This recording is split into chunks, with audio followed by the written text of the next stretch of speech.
में तरज़ई से निकल के 7-8 किलोमीटर पे ये लोग यहाँ पे रहते थे। ये मैदान में अगर कैमरामैन दिखा सके, ये मैदान में इनकी जुगियाँ होती थी, इनकी जिंदगी थी। मालदार लोग हैं, यानी भेड़ बकरियां पालने वाले। अब इन्होंने इस पुल के नीचे पनाह ली है। देखिए ये बिल्कुल ये मेन रोड पे ये पुल है, पुल के नीचे ये इन लोगों ने पनाह ली हुई है। इस टाइम हुकूमत की तरफ से कोई सुनवाई नहीं हो रही है, ना ही इनको कोई इमदाद अब तक मिली है। ये हाजी साहब मौजूद है। हाजी साहब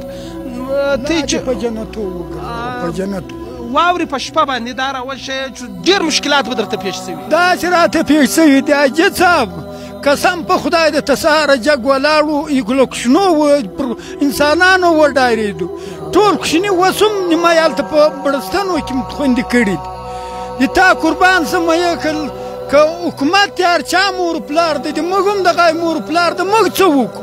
इनका कहना यह है कि हुकूमत जो है ना वो वक्त में एक माँ बाप की हैसियत रखती है। वो हुकूमत हमारी माँ बाप की तरह है।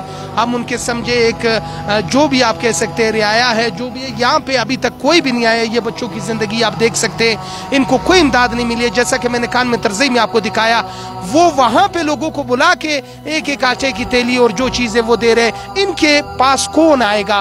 ये पुल के नीचे आप देख सकते हैं कि ऊपर गाड़ियाँ गुजर रही है, पुल के नीचे इन्होंने पनाह ली हुई है।